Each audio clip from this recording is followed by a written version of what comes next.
June 16, 1943, 11:47 a.m., 12,000 feet above Buka Island. The B-25J Mitchell shudders. Metal screams against metal. Hydraulic fluid mists the air, pink droplets, catching tropical sunlight, turning to red vapor. Through the shattered canopy, 6 dark shapes circle. Mitsubishi A6M50s. Imperial Japanese Navy. The hunters have found their prey. They circle like sharks. Patient. Methodical. Knowing the kill is inevitable. Thomas Aldridge sits in the pilot's seat. 25 years old. Wire-rimmed glasses fogged with sweat and blood. The lenses are cracked, one arm bent. But he keeps them on. Needs them. Vision is mathematics. Mathematics is survival. Blood runs down his left leg, pooling in his boot. The leather squelches. The throttle quadrant is slick with it. Red and black mixing. Life draining onto aluminum and steel. His hands don't shake. They never do. Not when there's math to be done. Not when equations need solving. Not when survival depends on numbers staying in formation. The instrument panel tells the story in green glowing numbers. Fuel gauge 11 minutes remaining at current consumption. Hydraulic pressure 0 pounds per square inch. Oil pressure port engine 0. The needle buried left. Dead. Manifold pressure, starboard engine 32 inches and dropping, should be 42. The engine is dying, slowly, but dying. Airspeed 210 miles per hour and decelerating. Gravity pulling harder than thrust can push. On his lap, a leather notebook. Small, worn, blood-spattered now. The pages thick with use. Open to a page covered in calculations and crude diagrams. Vectors, angles, energy states. At the top, in neat engineer's handwriting that seems impossibly calm, throttle reduction theory. Probability of success. French Aldridge looks at that number. 34%. Better than 0. Worse than 50. Not good, but not impossible. He'd bet his life on worse odds before. Had bet his life on worse odds. Was about to do it again. The intercom crackles. Static. Then Garrett Hollister's voice, strained but controlled. The co-pilot, 23, Irish-American. Good kid, scared but holding. Everyone's scared. The ones who say they're not are liars or dead, usually both. Fletch, they're setting up another pass. What do we do? Aldridge keys the mic. His voice is steady, clinical, like he's reading an equation to a classroom. Like this is MIT and not a dying aircraft at 12,000 feet with 6 enemy fighters circling for the kill. We slow down. Silence on the intercom. Long enough that Aldridge thinks the radio died. Then what? We slow down, Gary, just like I showed you. Another voice cuts in. Nathaniel Carver, the bombardier, 20 years old, bleeding from his shoulder, red spreading across khaki, dark, arterial, bad. Tom, we're gonna die. Maybe, Aldridge says, matter of fact, no emotion, just probability. But we'll die doing math. He closes the notebook. Carefully, like it matters. Like they're not seconds from death, tucks it between his thigh and the seat. His father's words echo in his head. Words from 3 years ago. Words that carved themselves into memory like a blade into wood. Deep, permanent, infected. Math doesn't win wars, Thomas. Blood wins wars. Guts win wars. You're too slow. You think too much. That will get you killed. Aldridge smiles, blood on his teeth, red between white. We'll see, Dad. We'll see who was right. The lead zero begins its dive, sunlight flashing on wings, beautiful and deadly, mathematics in motion. 3 months earlier, March 1943, Dobadur Airfield, New Guinea. The heat doesn't just sit on your skin, it crawls inside you, finds the spaces between your ribs, fills your lungs with something thick and wet and wrong. The air smells of aviation fuel and rotting jungle vegetation. A sweet, sick smell that never leaves. Gets in your clothes, your hair, your dreams. Mosquitoes the size of hummingbirds swarm in clouds. Men half mad from malaria shake in their cots. Aircraft patched with aluminum tape and prayer line the runways. Nothing is new here. Nothing is clean. Everything is dying or about to die. This is the 5th Air Force. General George Kenney's command. They fly long missions over endless water with no margin for error. If your engine fails, you ditch. If you ditch in this ocean, you disappear. The water here is as hungry as the jungle. Both swallow men without ceremony, without marking graves, without remembering names. Thomas Aldridge walks the perimeter of his aircraft. B-25J Mitchell, serial number 413301, 17 months old. Should have been scrapped after Rabaul. Too many holes, too much metal fatigue, too many close calls. But there aren't enough planes. There are never enough planes, never enough fuel, never enough ammunition, never enough men. So they keep flying the ones that should be dead. Keep sending up aircraft held together by wire and hope in the desperate mathematics of war. Aldridge runs his hand along the fuselage. The aluminum is rough under his palm. 582 bullet holes. He counted them yesterday. Twice. Some patched. Some not. Some just edges of metal torn back like flower petals. Opening the aircraft to sky. The aluminum is warm under his palm, the sun heating metal to 140 degrees, hot enough to burn. He doesn't pull away. The burn is proof of something. Existence. Reality. Survival for one more day. He can feel the aircraft's exhaustion. Machines get tired too, they just don't complain. Don't write letters home. Don't wake up screaming. But they tire, weaken, break.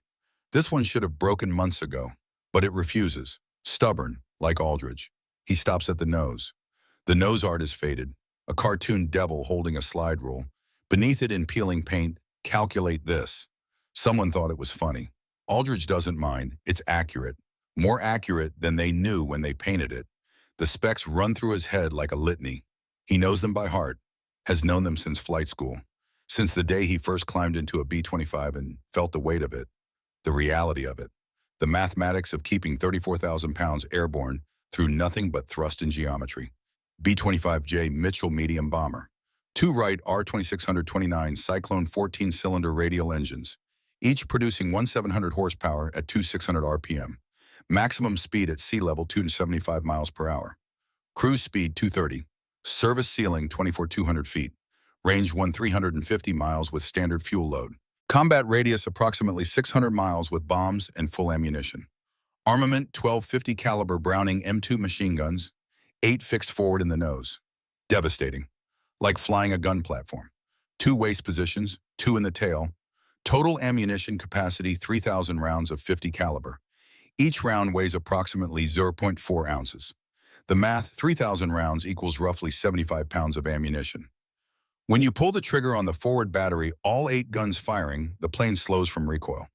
The first time Aldridge fired all 8 at once, he thought something had broken. The aircraft lurched like it hit a wall.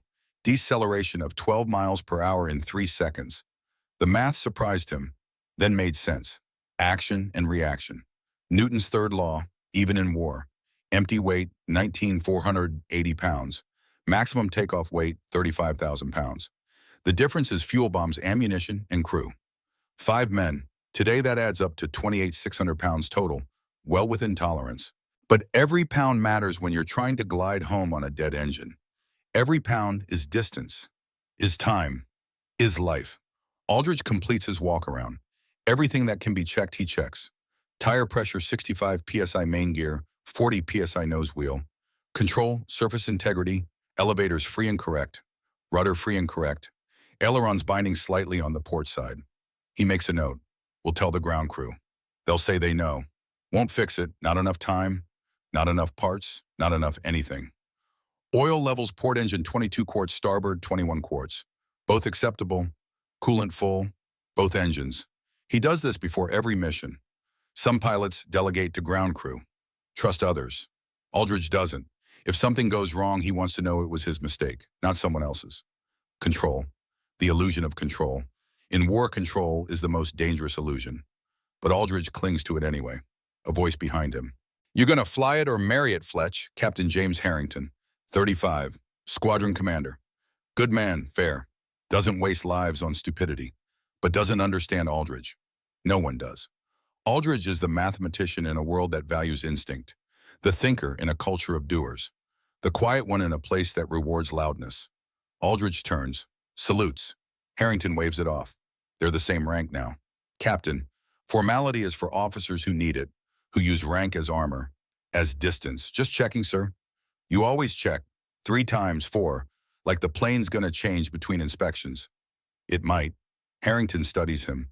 Aldridge can see the assessment happening behind the man's eyes. The calculation, competent pilot, excellent technical skills, understands aircraft systems better than most veteran pilots. But something's off. Too careful, too slow, hesitates when he should act, Thinks when he should trust his gut. Dangerous. Not to the enemy, to himself. To his crew. Aldridge, you've been with me 2 months. Before that, you were with the 90th Bomb Group. Before that, the 3rd Attack Group. Before that, I don't even know. Training units. Stateside postings. You keep getting transferred.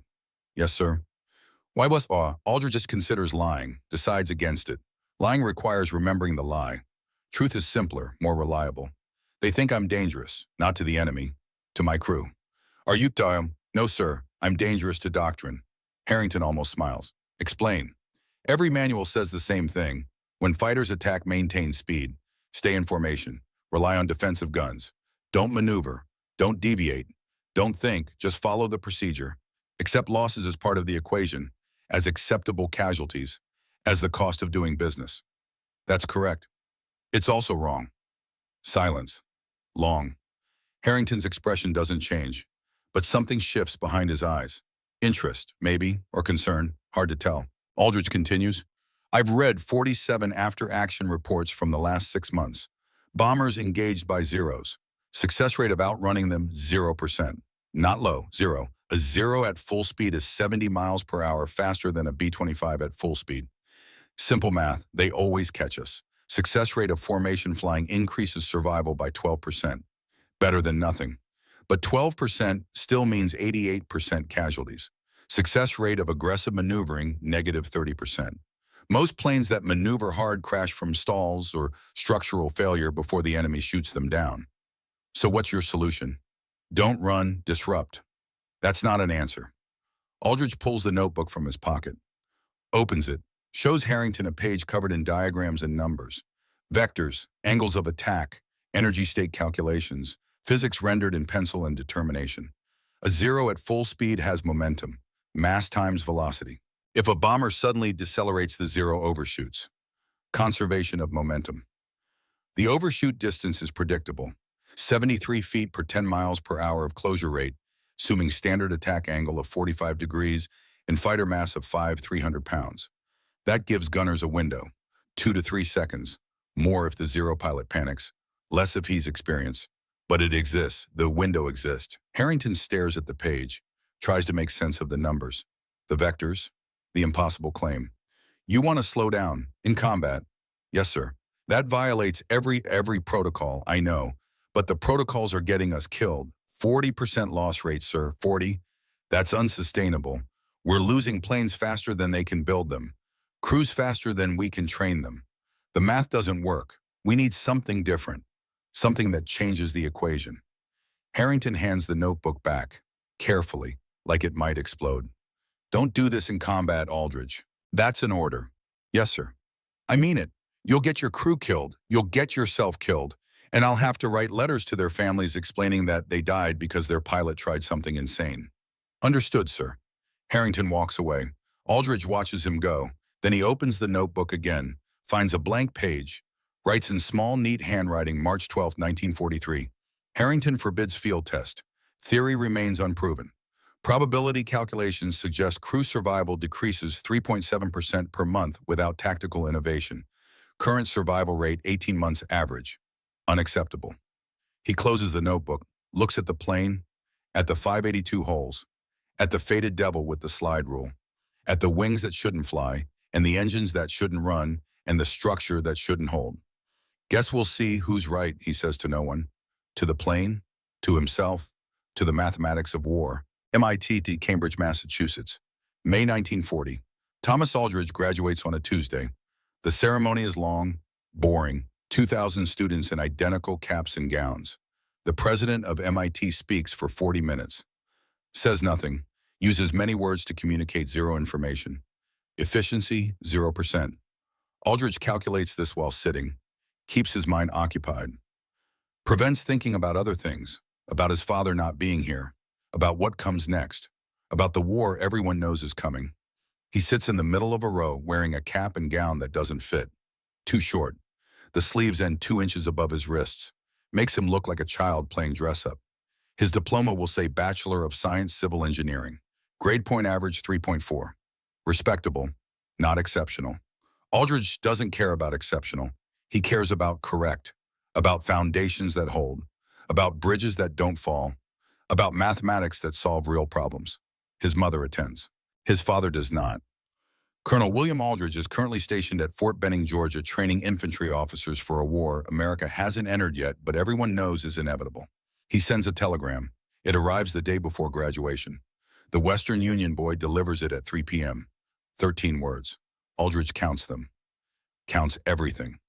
Cannot attend, stop, good luck, stop, serve your country, stop. 13 words. No emotion. Just information. Orders. Expectations. That's how the colonel communicates. Facts. Commands. Requirements. No discussion.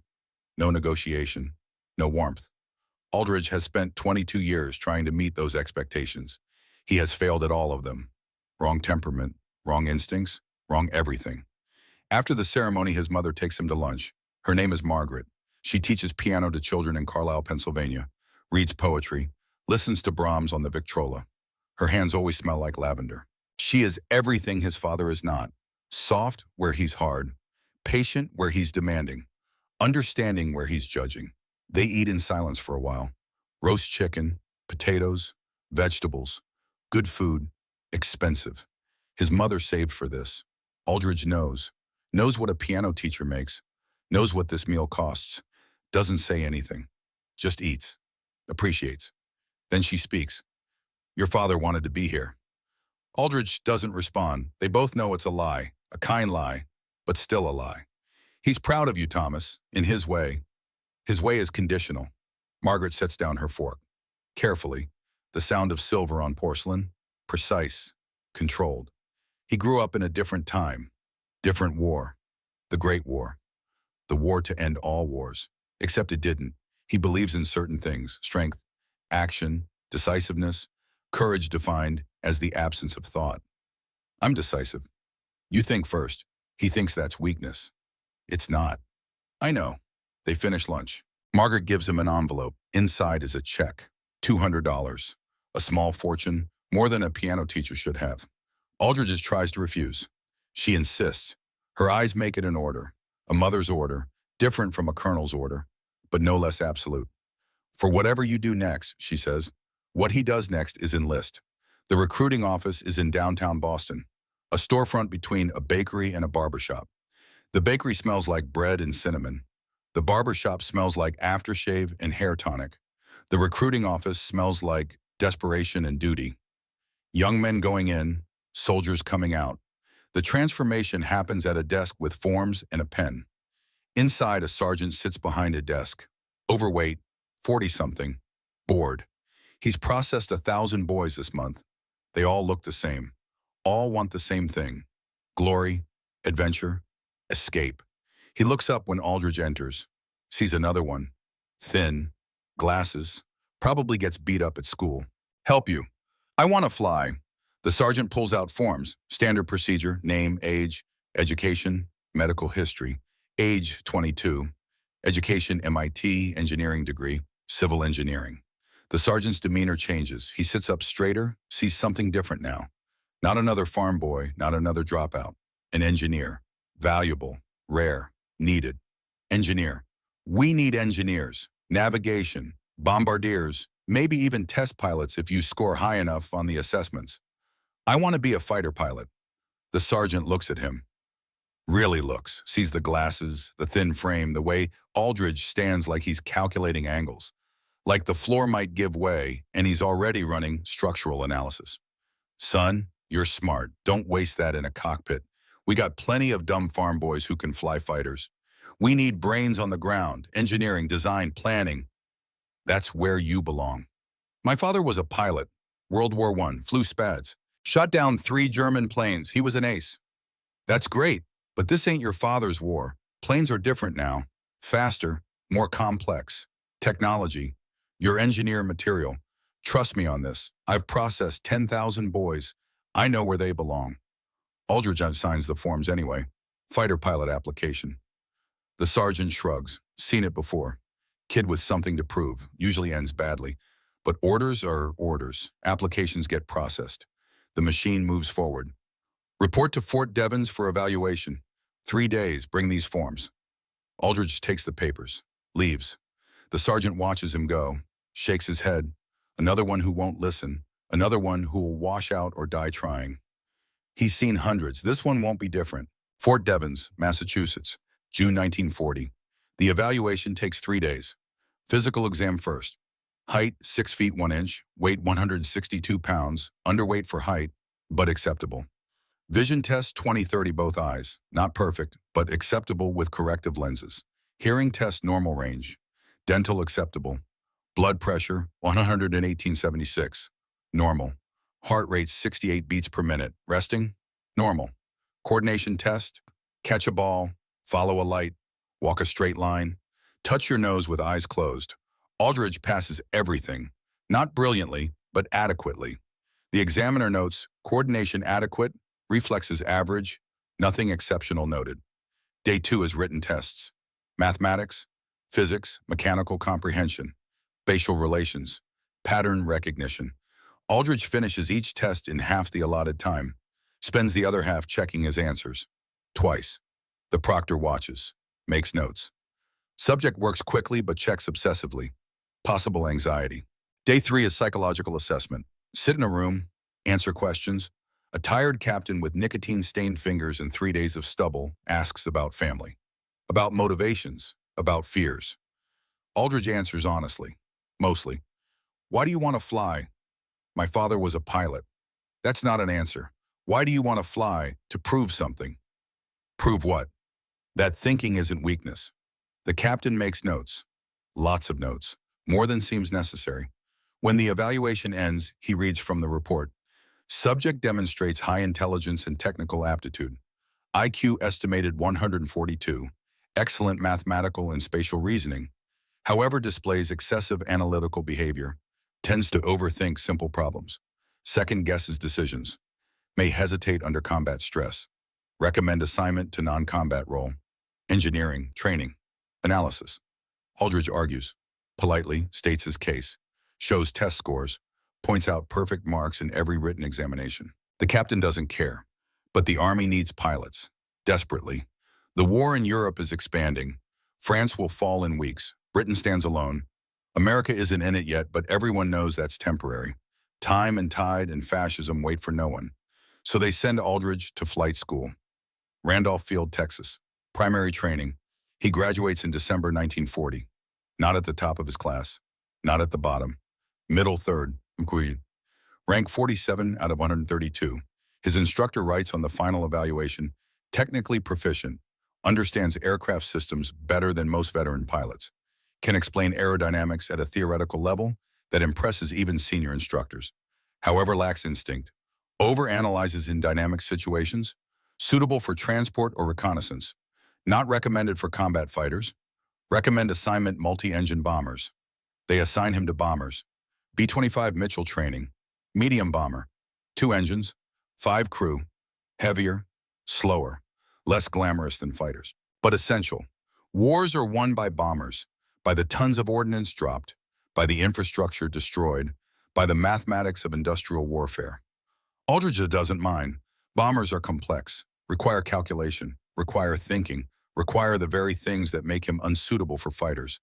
He excels at the technical aspects, navigation, fuel management, engine management, systems, less good at the human aspects, leadership, inspiration, making split-second decisions without complete information. His training instructor, Captain Morrison, writes, Aldridge will make a competent bomber pilot, possibly excellent in technical roles, but should not command a crew in combat, lacks the instinctive aggression necessary. Recommend co-pilot or a training role. The recommendation is filed, ignored. December 7th, 1941 happens. Pearl Harbor, America enters the war. Suddenly they need every pilot, every crew, every aircraft. Recommendations about instinct and aggression become irrelevant. Can you fly? Can you navigate? Can you drop bombs on target? Yes, good. You're going to the Pacific. Aldridge deploys in March 1942. 5th Air Force, New Guinea. Hell on earth with better sunsets. Dobadura Airfield. 3 days after Harrington's warning. March 15, 1943. The barracks are plywood and canvas. 12 men to a tent. Cots that sag in the middle. Mosquito netting that doesn't work. Doesn't keep out the mosquitoes. Doesn't keep out the heat. Doesn't keep out the fear. At night you can hear the jungle. Things moving. things dying, things eating the things that died, the food chain and audio, nature read in tooth and claw and sound. Aldridge lies on his cot. The notebook is open on his chest. He's reading his own handwriting by the light of a kerosene lamp. The lamp attracts bugs. They swarm around the glass. Kamikaze insects. Some fly too close. Burn, fall, die. Aldridge doesn't notice. Too focused on the numbers. On the equations that might keep him alive or might get him killed. Around him, men play cards. Poker mostly. Stakes are cigarettes and candy from care packages. Men write letters home. Censored letters. Can't say where they are. Can't say what they're doing. Can't say anything that matters. So they write about weather, about food, about missing home. Empty words filling empty pages. Men clean weapons. Field strip. Oil. Reassemble. The ritual of maintenance, the illusion of control. No one talks to Aldridge. They tried it first. Asked where he's from, what he did before, why he's always writing in that notebook. He answered in monosyllables. Pennsylvania, engineering, calculations. Eventually they stopped trying, labeled him, the quiet one, the weird one, the one who thinks too much. Let him be. He's competent, does his job, doesn't cause trouble. That's enough. The tent flap opens. A man enters. Tall, rangy, red hair cut military short. Freckles across his nose and cheeks. Garrett Hollister, 23. Co-pilot. Just transferred in from the 43rd Bomb Group. Fresh, new, hasn't been beaten down yet by heat and fear and endless missions over endless water. Hollister looks around, counts empty cots, finds one, drops his duffel on it. The thud echoes. Men look up, assess. New guy, fresh meat, wonder how long he'll last. Average is 3 months. Some last longer. Many don't. Hollister sits, lights a cigarette, notices Aldridge watching. You Aldridge? Yes. They say you're trouble. They're right, Hollister grins. Irish grin, all teeth and mischief. The grin of someone who hasn't seen enough death yet, who still thinks war is adventure. What kind of trouble? The thinking kind. Christ, a philosopher. An engineer. Even worse. Hollister takes a drag, exhales smoke through his nose. Dragon breath. I'm your new co-pilot. Hollister. Gary, from Boston. Well, my parents are from Cork, County Cork, Ireland. I'm from Southie, South Boston. Same thing, different accent. Same stubbornness, different geography. Aldridge nods, says nothing. Waits. You don't talk much, do you? Not when there's nothing to say. Fair enough. Hollister stands, walks over, looks at the notebook. Tries to see what Aldridge is reading. What's that? Aldridge closes it. Work. We're off duty. The war isn't. Hollister laughs, not mockery, genuine amusement. The laugh of someone who still finds things funny, who hasn't had the humor beaten out of him by repetition and death.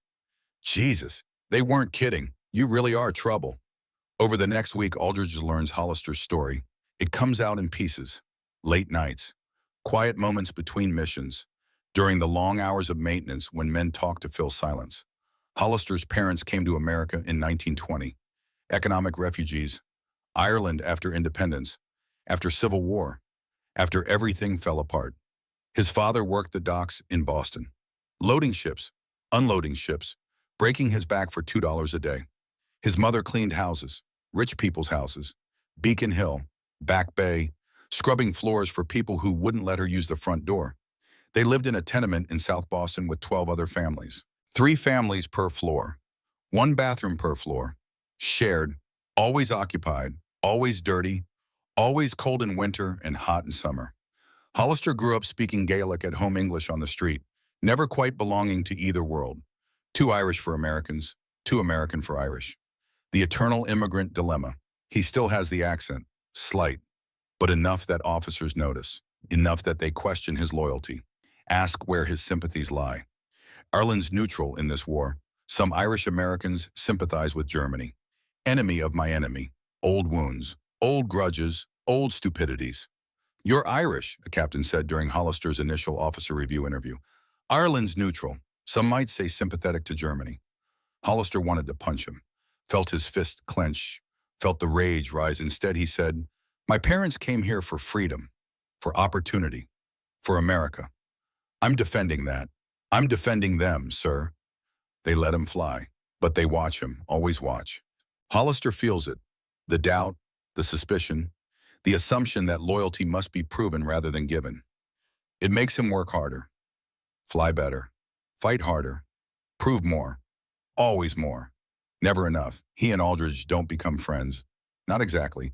Friendship requires something neither has. Team time, trust, the belief in a future, but they develop something. Understanding maybe. Recognition. They were both misfits, both too smart for their own good, both trying to prove something to people who will never be satisfied, both knowing they'll probably die trying. One night, Hollister asks about the notebook. Aldridge hesitates, then shows him, opens it, lets him see. The diagrams, the calculations, the theory that might save lives or might be complete nonsense. Hollister reads in silence, flips through pages, stops at the throttle reduction theory, studies the diagrams, the vectors, the math, the impossible claim. This is insane, Hollister says finally. It's math. Math says slow down when fighters attack. Math says exploit their momentum against them. Action and reaction. Force vectors. Energy states. And you tested this? Once, partially. The timing was off. We took damage. 3 crew wounded. Light wounds, but wounds. Harrington grounded me for a week. Said I was reckless, dangerous. Jesus. Hollister hands back the notebook. Harrington know you're still working on this. He told me not to. You gonna listen? Aldridge looks at him, studies him, sees something, intelligence, curiosity, the willingness to question. Would you, Hollister thinks, grins slowly. No, but I'm Irish. We're stupid. You're not stupid. Stubborn, then. That too. They sit in silence. The lamp gutters, the flame dances, shadows move on canvas walls. Outside, something shrieks in the jungle. A bird, maybe, or something that used to be a bird before the jungle twisted it into something else. If you try this again, Hollister says quietly, tell me first. I want to know the timing, the procedure, everything. I want to understand it. Why Baja? Because if you die doing something crazy, I want to die understanding it. That's better than dying confused. Aldridge almost smiles. Deal. April 1943, the crew assembles. Nathaniel Carver arrives first. 20 years old, looks 17. Baby-faced, smooth-skinned, bombardier. His hands never stop moving, tapping, drumming, picking at threads on his uniform, picking at scabs on his knuckles. Nervous energy looking for an outlet, looking for something to do, something to fix, something to control. Aldridge meets him in the mess tent. Carver is eating alone at the far table, away from everyone, hunched over his tray, making himself small, invisible. The posture of someone who doesn't want to be noticed, who's learned that attention brings pain. Aldridge sits across from him, uninvited. Carver looks up, startled. You're Aldridge. Yes. Don't call me sir. We're the same rank. Both captains, both equally disposable. Yes, it's okay. Your brother died at Midway. Carver's hands stop moving, freeze mid-tap. How'd you know that? I read your file. You're not supposed to do that. That's personnel records. That's private.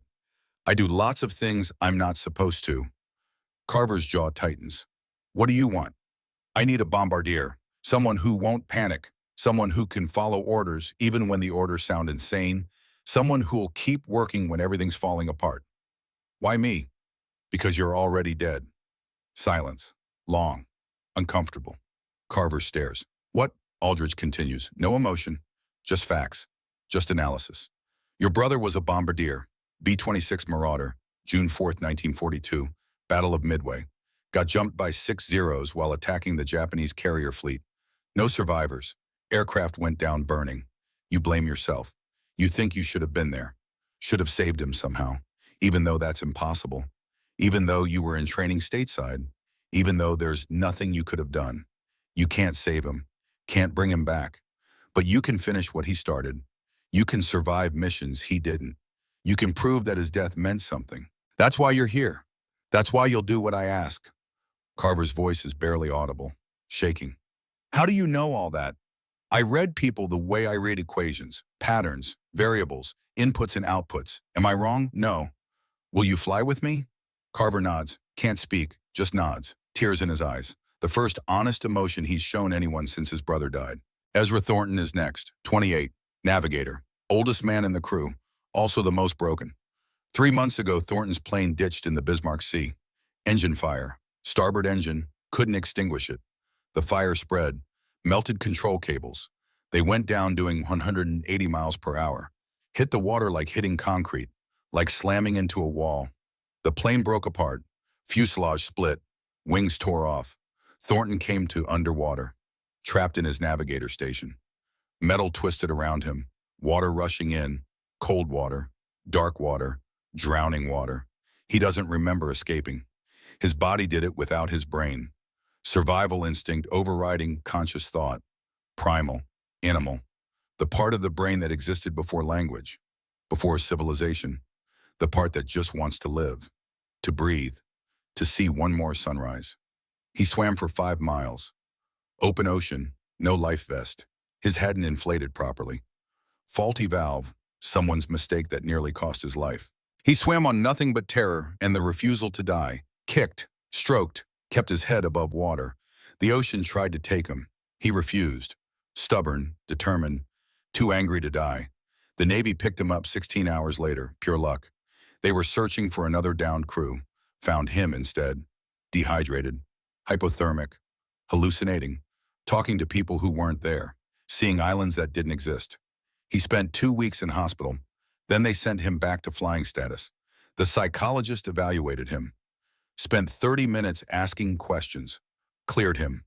Wrote fit for duty, some residual anxiety, monitor for PTSD symptoms. Aldridge knows better. He sees it in Thornton's hands. They tremble. Not much, but constantly. A fine tremor. Neurological damage. Maybe, or psychological. Hard to tell. When Thornton plots courses, he has to brace his wrist against the table. Steady one hand with the other. When he holds a coffee cup, liquid sloshes. Makes waves. Small tsunamis. Everyone pretends not to notice. They meet in the navigation room. A tent with maps on tables, charts on walls. Thornton is alone, hunched over a map, plotting tomorrow's mission route with a pencil and ruler. His hand shakes. The line wavers. He curses, erases, starts again. Your hands shake, Aldridge says. No preamble, no small talk, just observation. Thornton doesn't look up. I'm aware. Does it affect your work? No. Does it affect your sleep? That's none of your business. I'm making it my business. I need a navigator. If you can't do the I can do the job. Thornton's voice is sharp, defensive. Years of being doubted compressed into 3 words. I've flown 23 missions since the ditch. Haven't screwed up once. Not one course error. Not one fuel miscalculation. Not one missed checkpoint. I'm good at this. Maybe the best. The shaking doesn't matter. 23 missions. How many more before you break them? Thornton finally looks at him. His eyes are old. Too old for 28. The eyes of someone who's seen death up close. Who's felt it touch him. Who knows it's waiting. What do you want, Aldridge? Truth. Can you handle one more? Shiwan, deep penetration, no escort, high probability of combat, low probability of survival. Why are you asking me? Because I don't want a navigator who's fine. I want one who's scared. Scared men are careful. Careful men double-check calculations. Careful men keep crews alive. Thornton studies him, really sees him for the first time. You're a strange one, Aldridge.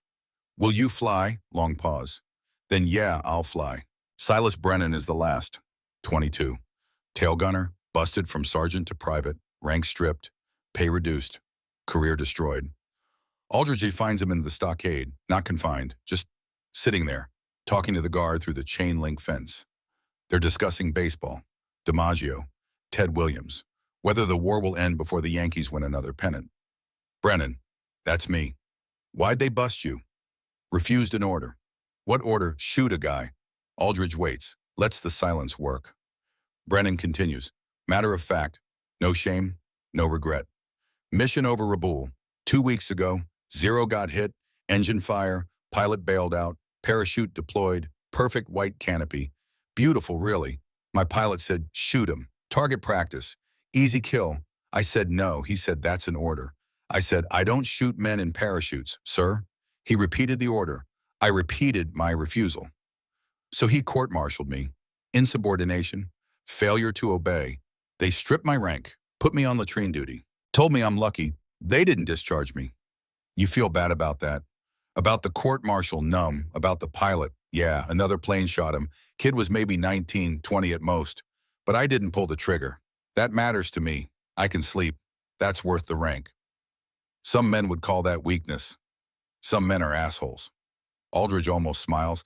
I need a tail gunner, someone who won't waste ammunition, someone who only shoots when it counts, someone with a conscience. You're the guy with the notebook, the one who thinks too much, the one everyone says is going to get his crew killed. That's me.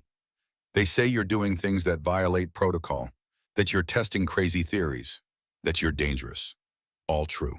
When do we start? June 15th, 1943, the night before Buka. The crew gathers in the barracks after dinner. Dinner was spam and canned beans.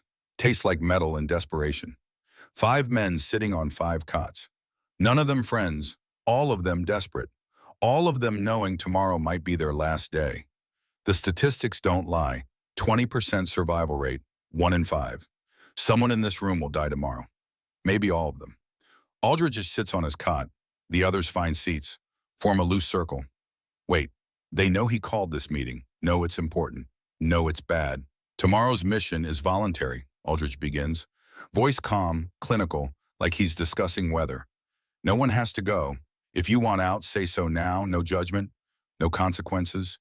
You'll be reassigned, sent to another crew, another mission, another chance. No one speaks.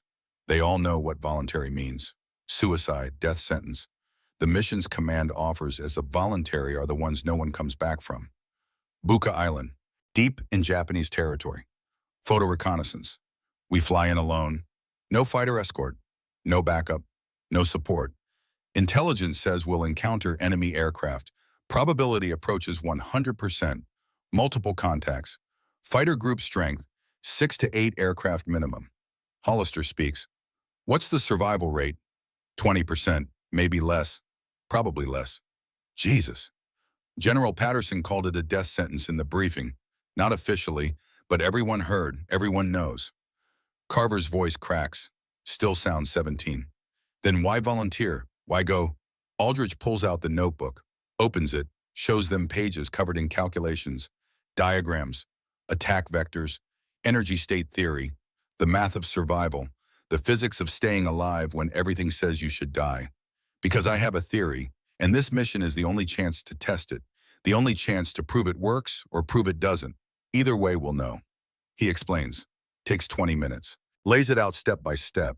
Throttle reduction, momentum exploitation, the overshoot window, the math behind it all, the cold, ruthless probability. Numbers don't lie, numbers don't care, numbers just are. When he finishes, silence. Long silence. Men processing. Calculating their own odds. Wondering if this insane plan is better than certain death. Then Thornton speaks. You're betting our lives on math. Yes. Math that's never been fully tested. Tested once, partially. Worked partially. Timing was off. We took damage. But it worked. The principle is sound. Math that violates every protocol. Yes. Christ. Thornton laughs, bitter, exhausted. The laugh of a man who's already died once. I'm in. Why, because the protocols are already killing us. 40% loss rate. We're dead men flying. Might as well die trying something new. Something that might actually work. One by one they agree. Hollister, Carver, Brennan, all in. All knowing the odds. All choosing to roll the dice anyway. All choosing math over madness. Aldridge doesn't thank them. Doesn't make a speech. Doesn't promise anything. Just nods. We take off at 400. Pre-flight at Urim. Get some sleep if you can. They try. None of them succeed. They lie on cots. Stare at canvas ceilings. Think about tomorrow. About death. About home. About everything and nothing. Sleep doesn't come. Fear does. And the long, slow hours until dawn. 3:30 hours. June 16, 1943. The airfield is dark. No lights. Blackout protocol. The Japanese bomb regularly. Nightly almost. Lights attract attention. Attention brings death. So everything happens in shadow. Men move in darkness. Quiet, efficient, professional. Ground crews prep aircraft by feel and memory. Pilots walk to their planes like men walking to execution. Slow, resigned, accepting. Aldridge stands beside 41 to 331. The B-25 sits heavy on its landings gear, tires compressed, oleos compressed, the weight of fuel and ammunition and mission pulling it down, gravity winning against lift. For now, fuel tanks full, 974 gallons, 100-octane aviation gasoline, weighted approximately 6,200 pounds, ammunition loaded, 3,000 rounds, 50 caliber, weight approximately 75 pounds, plus crew, plus equipment, plus bombs. No bombs today. Reconnaissance. Cameras instead. The plane weighs 34,200 pounds, ready to die or fly. Either one. The crew arrives. They do their checks. Personal gear. Parachutes. May Wests. Hollister tests the controls. Moves stick. Checks surfaces. Elevators move. Ailerons move. Rudder moves. Everything works. For now. Carver checks the camera. Film loaded. Lens clean. Settings correct. Thornton reviews the route one last time. Pencil on map. Ruler measuring distances. Protractor measuring angles. Mathematics of navigation. Brennan loads extra ammunition into the tail position. Belt after belt after belt. Knowing he'll need it all. Knowing it might not be enough. Aldridge does his walk around. Fourth time today. The plane hasn't changed. Still has 582 holes. Still should be dead. Still refuses. But checking makes him feel better. Gives his hands something to do. Gives his mind something to focus on besides fear. At 0345, Captain Harrington appears. Walks over. Emerges from darkness like a ghost. Stands beside Aldridge in the darkness. Both men silent. Both knowing what comes next. You sure about this, Fletch? No. You're going anyway? Yes. Why won't Aldridge thinks about his father. About Colonel William Aldridge, who believed in blood and guts. Who thought math was for cowards. Who disowned his son for being too slow. Too careful. Too smart. Who never said the words but communicated them anyway through silence and disappointment and absence. To prove something, Aldridge says. To who? Myself, maybe. I don't know anymore. Harrington offers his hand. Aldridge shakes it. Firm grip, final grip.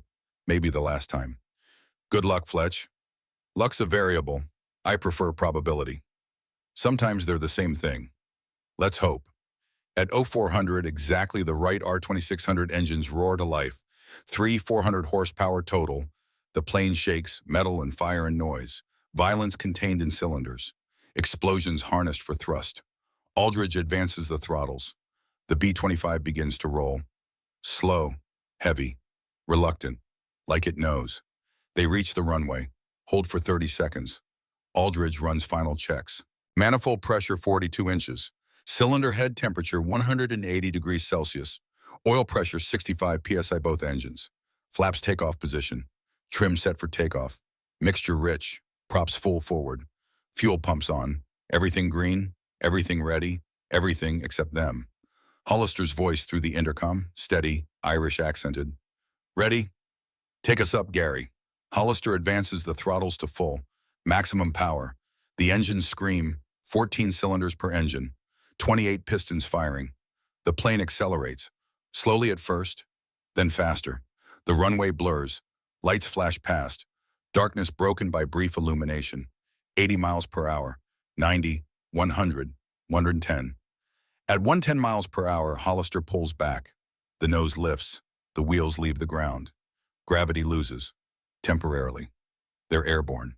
Below, Harrington watches them disappear into the darkness. He stands alone on the tarmac, lights a cigarette, his last one. Smokes it slowly, watches the stars. Listens to the engines fade. God help them, he says to the night. The night doesn't answer. Never does. Just accepts the prayer and keeps its secrets. The aircraft climbs into darkness. Heading northeast. Heading toward death or destiny. Toward mathematics or madness. Toward proof or failure. Toward Buka.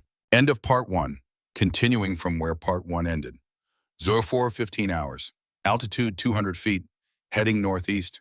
Speed 230 miles per hour. The ocean below is black. Not the black of paint, not the black of night sky. The black of depth, of endless water, of things that live without light, of death by drowning. The moon is a sliver, barely there. Stars scattered like broken glass across velvet. The horizon doesn't exist. Can't exist. Sky and water merge into a single darkness. Into void. Into nothing. Inside the cockpit, instruments glow green. Aldridge keeps his eyes on them. External vision is useless in darkness. Horizons lie. Water tricks. The mind invents. But instruments tell truth. Airspeed 230 miles per hour. Altitude 180 feet. Heading 047 degrees. Manifold pressure 42 inches. RPM to them 400. Oil pressure 65 psi both engines. Temperature 220 degrees Celsius. The numbers don't lie, they never do. Outside, everything is illusion. Inside, everything is truth. Hollister sits in the co-pilot seat. His hands rest on the yoke, not controlling, just touching. Feeling the vibration, the aliveness of the aircraft. The Wright R2600 engines drone at 2400 RPM, a sound like thunder that never ends. After 15 minutes, you stop hearing it. It becomes part of your nervous system, part of your heartbeat, part of you. The intercom crackles. Thornton's voice from the navigator station behind them. Calm, professional, hands might shake, but voice doesn't. Fuel check, 15 minutes into flight, consumption rate nominal, 147 gallons burned, 827 remaining, on schedule.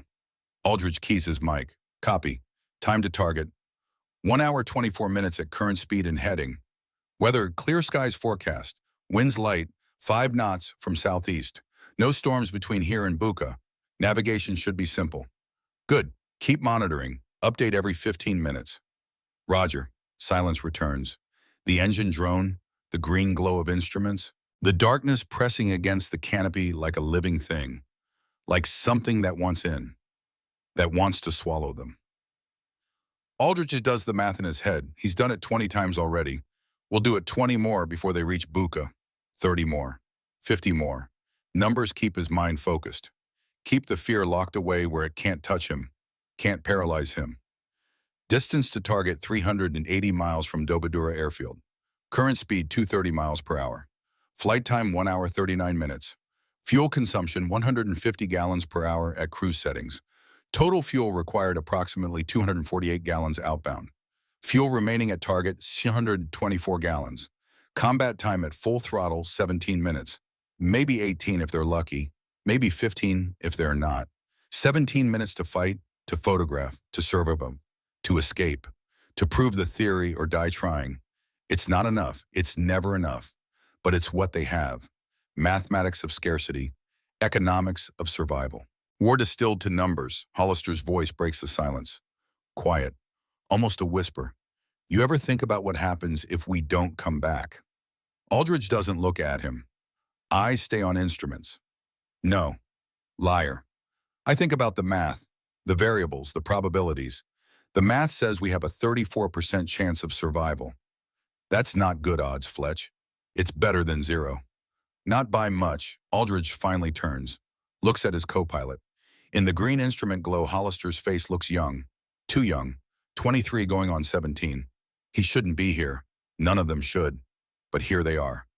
Gary, you can still turn back. Abort. Radio mechanical failure. No one would question it. You'd be reassigned, live to fly another day, maybe survive this war. Would you turn back? No. Then shut up about it.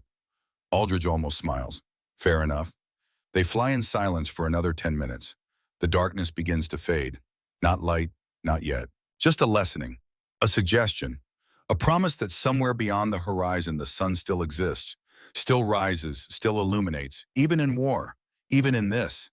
At 0445, Carver's voice crackles through the intercom. Young, scared, honest. I can see the water now. Jesus, it goes on forever. He's right. Dawn is coming, creeping. The ocean reveals itself, endless, gray. The surface looks like hammered metal, like beaten steel. The B-25's shadow races across it, small, insignificant, a toy plane over a toy ocean. Except the ocean is real, hungry, patient, and the plane is held aloft by mathematics and burning fuel and desperate hope. Aldridge checks the fuel gauge. 82 gallons. Thornton's calculations are precise. They always are. Fear makes Thornton careful. Careful makes him accurate. Accurate keeps them alive. Maybe.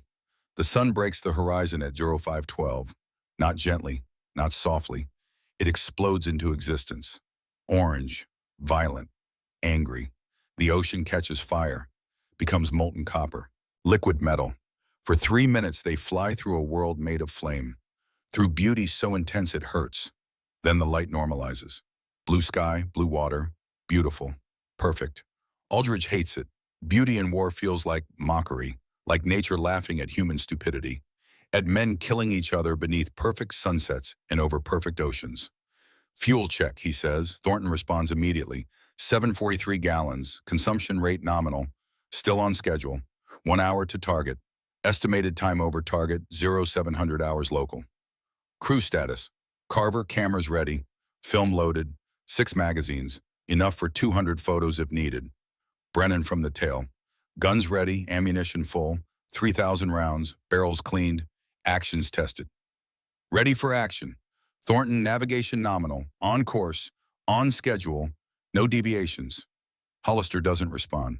Aldridge looks at him. The Irishman is staring at the ocean below, lost in thought, lost in memory. Gary, just thinking. About my father. He crossed an ocean once, 1920, steamship from Cork to Boston. Took 17 days. He said the Atlantic was gray, cold, angry, like it wanted to kill you. But this is different. This is warm, blue, beautiful. But it'll kill you just as dead. Water doesn't care if it's pretty, it just drowns. Yes, he wanted me to work the docks. Like him, steady pay, honest work, union wages, pension, security. I wanted more, wanted to fly, wanted to be something other than my father. He didn't understand, said I was chasing clouds, said clouds don't pay bills, said I'd regret it. Do you going? Ask me tomorrow if we're alive. Aldridge understands. They're both chasing the same ghost, both trying to prove something to men who will never admit they were wrong, never say the words, never give the approval that their sons desperately need and will never receive.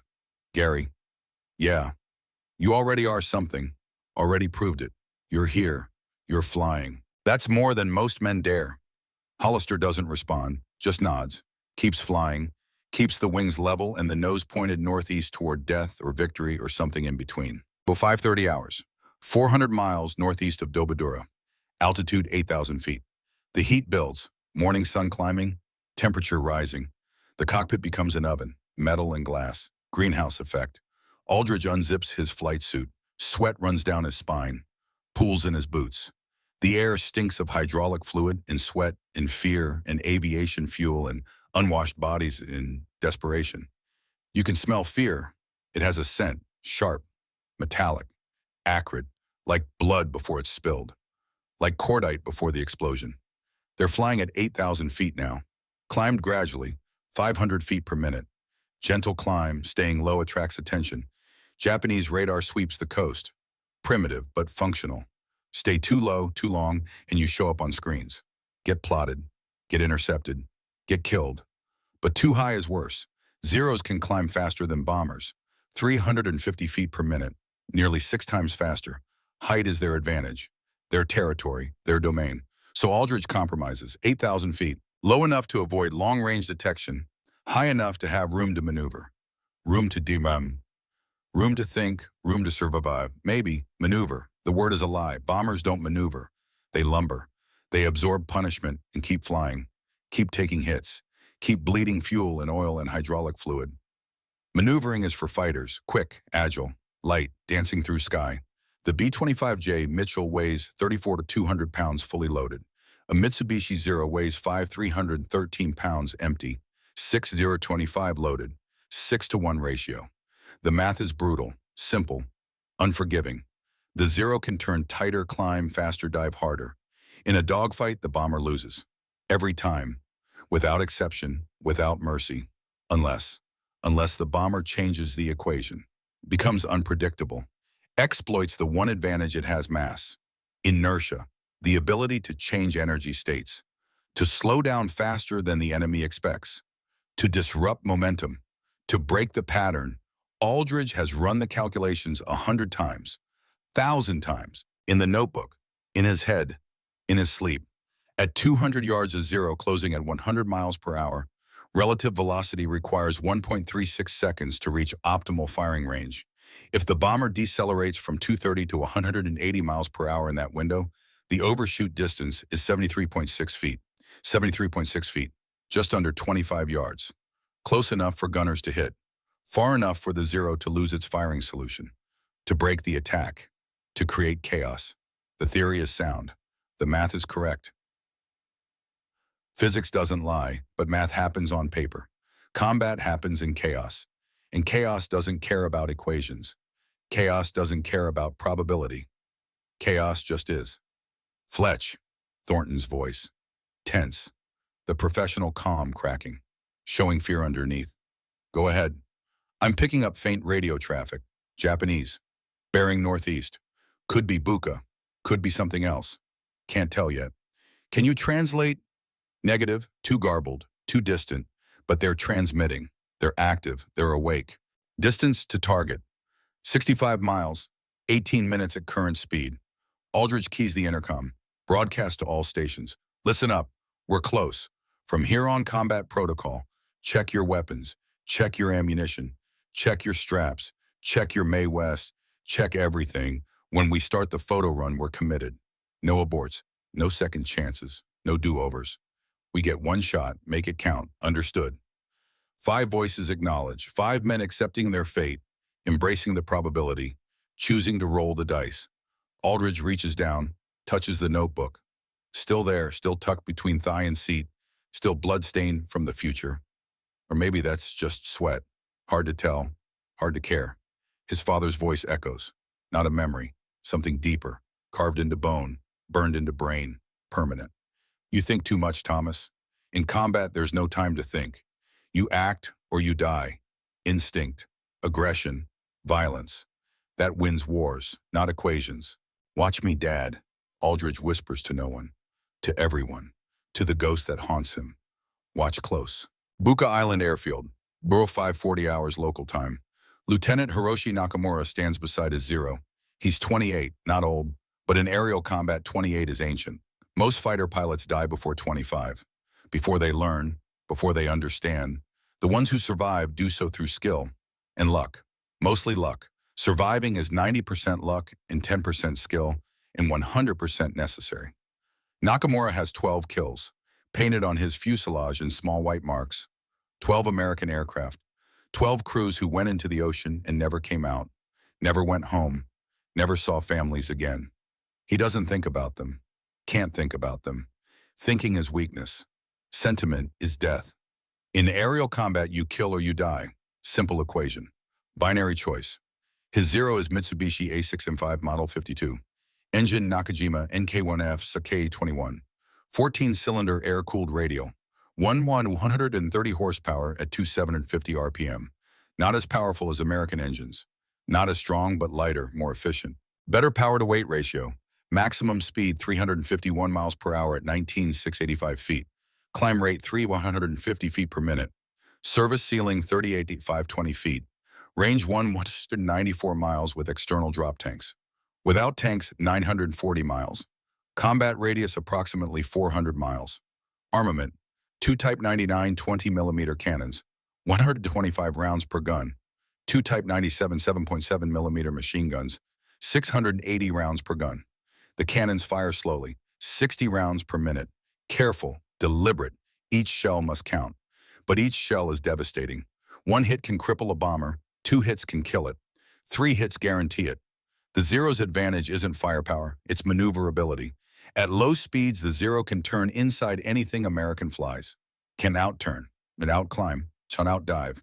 Can dance circles around heavy bombers, around clumsy pursuit planes. American pilots call it the whistling death, the sound it makes in a dive. High-pitched, screaming, terrifying. Japanese pilots call it the Eigo, the unstoppable, the invincible. Both names are earned, both names are truth. Nakamura's ground crew finishes the pre-flight check. Fuel full, oil full, ammunition loaded, guns tested, everything perfect, everything ready, everything lethal. He climbs into the cockpit. The seat fits him perfectly. Worn in, familiar, shaped to his body, like an old chair, like home. He's flown 247 combat missions in this aircraft. Should be dead. The aircraft should be dead. Both refuse. Both stubborn. Both determined to survive. The squadron commander approaches. Captain Hideaki Sato, 41. Too old for combat. should be training pilots, should be planning operations, should be safe. But he still flies, still fights, still refuses to age out, still refuses to accept that younger men can do this better. Nakamura, radar reports contact, single aircraft inbound from south, speed slow, altitude low, probably bomber, probably reconnaissance, probably easy. Distance, 40 kilometers, heading directly for us. Either brave or stupid. Nakamura grins, predator grin, wolf grin. Both probably. Americans are always both. Take 5 aircraft, intercept, kill it, simple mission. Be back for breakfast. Understood, sir. Simple mission. Nakamura signals his flight. 5 other zeros, 5 other pilots. Lieutenant Fujita, 24, married 3 months ago. Good pilot. Lieutenant Watanabe, 30, veteran. 8 kills. Sergeant Ito, 21, young, eager, reckless. Sergeant Kimura, 26, solid, reliable. Corporal Tanaka, 19, newest, scared but hiding it. Good men, skilled, trained, not as skilled as Nakamura, but good enough, more than good enough to kill one slow bomber. They climb into their aircraft. Engines start, one after another. The sound is higher pitched than American engines. A scream instead of a roar, a shriek instead of thunder. The Zeros taxi to the runway. 6 aircraft, 6 pilots, 6 chances to die today, 6 chances to kill. 6 chances for glory or death or nothing. They take off at 0548. Formation takeoff. Precise, beautiful, perfect spacing, perfect timing. They climb toward the south, toward the contact, toward the kill, toward breakfast and another mark on fuselage, toward routine. Nakamura doesn't think about the crew in the American bomber, doesn't wonder if they have families, if they're scared, if they know they're about to die, if they wrote letters home, if someone's waiting for them, someone who'll never see them again. He thinks about the pattern, the intercept angle, the firing solution, the mathematics of aerial combat, mathematics without emotion, war without sentiment, killing reduced to geometry. In his mind, the American bomber is already dead. The rest is just procedure, just execution, just mathematics. 558 hours, 12 miles south of Buka, altitude 12,000 feet. Contact bearing 350 degrees, climbing fast, multiple aircraft. Brennan's voice from the tail, sharp, controlled, professional. But Aldridge can hear the edge underneath, can hear the fear trying to break through, can hear the 19-year-old kid beneath the tail gunner. How many? Aldridge asks. Voice calm, clinical, like asking about weather. Can't tell yet. Wait, multiple contacts. I count 6 aircraft, 6 zeros. They're climbing fast, very fast, coming right at us. Aldridge's mind shifts. Combat mode, everything becomes numbers, angles, probabilities, vectors, solutions. Everything becomes cold. Clinical, necessary, 6 zeros. Climbing. That means they started from low altitude, from Buka, from the airfield. They were scrambled. Someone saw us on radar. Someone sounded the alarm. We're expected. This isn't surprise. This is ambush. Ezra, confirm distance to target. 8 miles, 3 minutes at current speed. Can we beat them to the photo zone? Can we complete the mission before they intercept? Pause, calculations. Thornton's hands shake, but his brain works. Negative. They'll intercept in 90 seconds, maybe 80. They're climbing faster than we can run. Math doesn't work. We can't outrun them. Hollister's voice, tight, scared, Irish accent thicker under stress. What do we do, Fletch? Turn back, abort, run. Aldridge doesn't hesitate, doesn't pause, doesn't doubt. We continue. Nate, get ready. The moment we're over target, you start shooting. You get 60 seconds, not 61, not 59, 60. Every second counts. Understood, Imam. Understood. Silas, how long until they're in range? 60 seconds, maybe 70 if we're lucky. They're hauling ass, closing fast. Gary, when I say throttle, you cut power instantly. Don't think, don't hesitate, don't question. Just do it. React, trust, execute. Copy. Ezra, if we lose both engines, what's our glide range? What's the math? 12 miles per 1,000 feet of altitude. We're at 12,000. Range is 144 miles. Dobadura is 380. So we need at least one engine functional, at least one running, one is survival, zero is death. Affirmative. Then let's keep them functional, let's keep flying, let's keep living. Aldridge advances the throttles. The engines respond, eager. Willing, 2600 RPM, full military power, maximum continuous. The B-25 accelerates, 240 miles per hour, 250, 260. The airframe shudders, the wings flex, bending. The plane was designed for 275 max. They're pushing it, stressing it, braking it slowly. Ahead, Buka Island emerges from the haze. Green, dense, hostile. 3 airfields visible. Revetments. Aircraft dispersed along the tree lines. Ships in the harbor. Exactly what intelligence said. Exactly what needs to be photographed. Exactly what they came for. 2 minutes to photo run, Aldridge says, voice steady, betraying nothing. Altitude is 12,000. Speed is 260. Nate, camera ready. Ready. On my mark, start shooting. Don't stop until I say. Everything you see, every angle, every target. This is what we came for. Copy. Behind them, the zeros close. Nakamura leads. He can see the bomber now. B-25 Mitchell. Twin engine, American. Flying fast. Faster than usual. They know we're here. They know they're going to die. But they're not running. Not turning. Not braking. Interesting. Very interesting. Nakamura splits his formation. 2 zeros high, 2 low, 2 middle. Classic attack pattern. Textbook. The bomber has no escape. High or low, it dies. Try to climb the high pair, kills it. Try to dive the low pair, kills it. Stay level, the middle pair kills it. 3 axes, 3 attacks, 3 certainties. Death from above, death from below, death from level. Simple math, simple geometry. American crews call it the rolling attack. Japanese pilots call it the stranglehold. Either way it works. It always works. The bomber's only chance is to run, turn, abort. But it's not running, not turning, not aborting. Very interesting, very unusual, very soon to be very dead. All units, stand by. Attack on my command. Coordinate, precision, discipline. Nakamura watches the bomber, watches it fly steady, straight, purposeful, into the killing zone, into the trap, into death. What are you doing, American? What are you thinking? Do you not see us? Do you not care? Do you not understand? 600 hours. Over Buka. Photo run beginning. Now, Aldridge shouts. Carver's camera starts clicking. Mechanical, rapid, precise. The sound competes with the engine noise, competes with the wind, competes with fear. Click, click, click. Each click is intelligence. Each image is ammunition for future operations. Each photo is live, saved later. If they survive, to deliver them. If.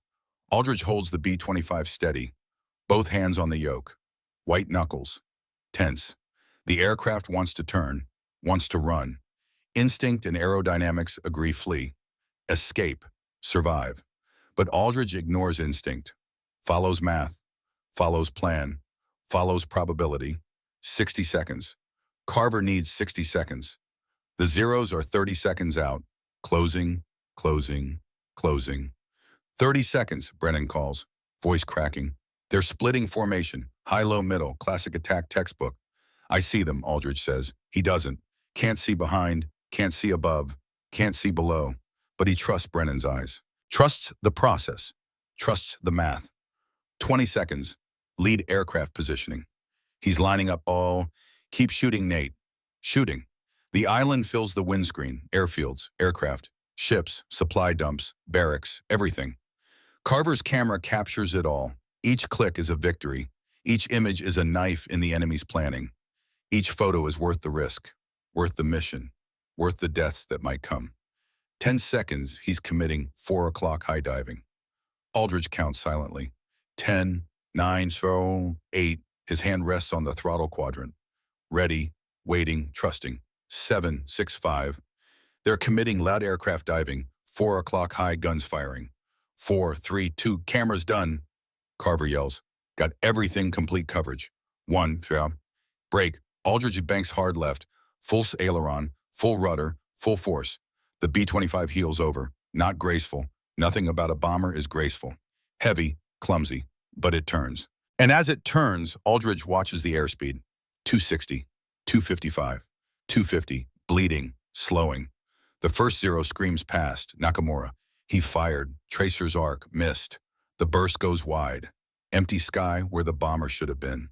Should have died, but isn't. Isn't dead, isn't there. Nakamura's face shows surprise, shock, disbelief. How did you? But there's no time to think, no time to analyze. 4 more attacks coming, 5 more zeros, 5 more chances to die. Gary, you have control. I'm calling the shots, you fly, I think. I have control. Hollister takes the yoke. His hands are steady. Good. Can't do this if he's shaking. Can't execute if he's scared. Well, scared is fine. Shaking isn't. Zero number 2. Diving from 11 o'clock. Steep. Fast. Committed. Closing fast. 400 yards. 350. 300. Aldridge counts.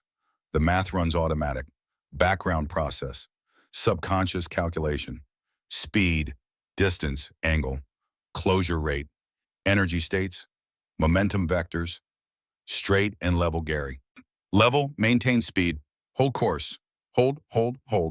The zero commits. Full dive. Speed building. 300 miles per hour. 320. 340. The cannons flash. Orange. Bright. 20 millimeter shells reaching out. Reaching for them. Reaching for death. Now. Throttle cut flaps 10. Hollister yanks the throttles back. Slaps the flap lever. The B-25 decelerates. Violence.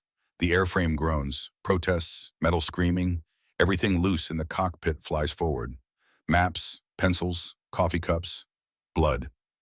Aldridge's head hits the instrument panel. His glasses cut his forehead. Sharp. Deep. Blood runs into his eyes. Warm. Sticky. Blinding. The zero overshoots. Exactly 71 feet. Close to calculated 73.6. Within margin of error. Close enough. Perfect enough. The top gunner corporal named Marcus Webb opens fire. 50 caliber rounds. 87 of them in 3 seconds. Hosing, spraying. 23 hit. The Zero's engine explodes. Not fire. Disintegration. Destruction. The cowling tears off. The propeller separates. Becomes shrapnel. Becomes debris. The aircraft tumbles, spinning, falling. Inside Lieutenant Fujita, 24 years old, married 3 months ago, wife pregnant, never told her, dead in 4 seconds. Throttle up, power now. Hollister slams the throttles forward. The engines respond. 1,800 RPM, 2,000, 2,200, 2,400. Airspeed building, 190, 200, 210, 220. Back in the fight. Back in the game. Back alive. 1 down, Webb screams. Adrenaline, terror, joy, rage. All mixed, all insane, all true. No time to celebrate. No time to think. 4 more zeros.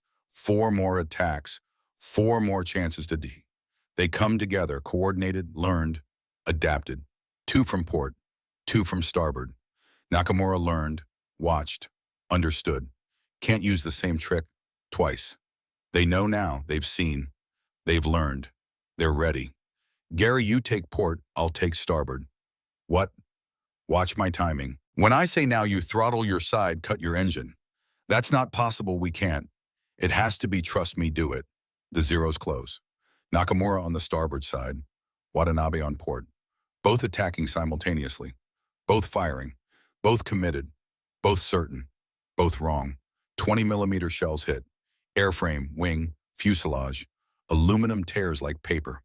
Like cloth. Smoke. Fire. The smell of burning metal. Burning hydraulic fluid. Burning hope. Steady hold. The zeros commit. Full attack. No hesitation. No doubt. No mercy. 3, 2, 1, now. Aldridge cuts starboard throttle. Hollister cuts port. The bomber yaws. Twists. Spins. The controls go crazy. Fighting. The aircraft doesn't want to do this. Wants to stall. Wants to spin. Wants to die. Wants to crash. Both zeros overshoot. Nakamura curses. In Japanese. In English. In every language that has words for disbelief. For shock. For impossible. The waist gunners fire. Both sides. Simultaneously. 194 rounds total. Watanabe's zero trails smoke. Not dead. Not finished. Hurt. Bleeding. He breaks off. climbs, escapes, lives. For now, Nakamura pulls up hard, vertical. His Zero can handle it, built for it, turns vertical, climbs, loops, comes back for another pass, determined, angry, confused. But the bomber isn't where it should be, isn't predictable, isn't following the script, isn't dying. And then the port engine dies. Warning lights, red, bright, urgent. Alarms, loud, persistent, demanding. Oil pressure 0, temperature spiking, off scale. Dangerous, fatal. Aldridge hits the shutdown, kills it before it kills them. Feathers the propeller. The engine goes silent. The right engine screams louder, compensating, struggling, dying slowly. Port engine dead, Hollister yells. States the obvious, confirms the disaster. I know. We can't fight on one engine, we can't. We don't have a choice, we fight or we die. Aldridge checks the fuel. 654 gallons. Single engine consumption, 220 gallons per hour. Math automatic, combat time remaining. 17 minutes becomes 8, maybe 9. 8 minutes. 4 zeros left. 2 already damaged. 2 fresh. 2 determined. The math isn't working anymore. The probability shifted. The equation changed. They're going to die. 604 hours. 4 zeros. 1 engine. 8 minutes. 0 number 5 attacks from below. Unexpected angle. Smart. Creative. Nakamura is smarter than Aldridge thought. Adapting faster. Evolving. Testing different approaches. Different angles. Different solutions. The Zero rises like a shark from depth. Sudden. Violent. Unstoppable.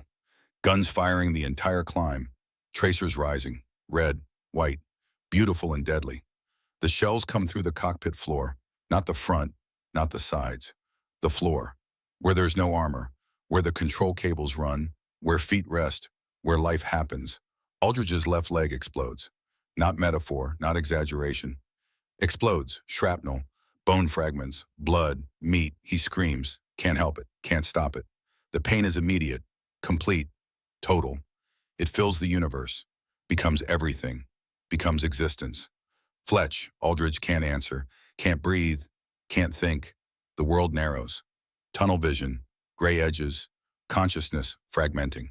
His hands stay on the yoke. Muscle memory. Training. Years of practice. The body flying while the mind deals with trauma. With shock. With dying. More shells. The bombardier compartment. Carver screams. Different scream. Higher. Younger. Shoulder wound. Through and through. Clean. Lucky. The blood spray hits the camera. Ruins the last photo. Doesn't matter. They already have what they need. Already completed the mission. Already succeeded. If they survive to deliver it. If. Ezra. Hollister is flying and screaming, multitasking, surviving. Get up here, Fletch is hit badly. Thornton climbs forward, sees the blood, sees Aldridge's leg, the bone visible through the torn flight suit. White bone, red blood. The contrast stark, beautiful, horrible. He freezes. PTSD, water, drowning, darkness, can't move, can't think, can't function. Ezra now snap out of it. The navigator shakes, returns, comes back, strips his shirt, khaki cloth, makes a tourniquet, wraps Aldridge's leg, pulls it tight, tight enough to stop blood, tight enough to hurt. Aldridge screams again, passes out, comes back.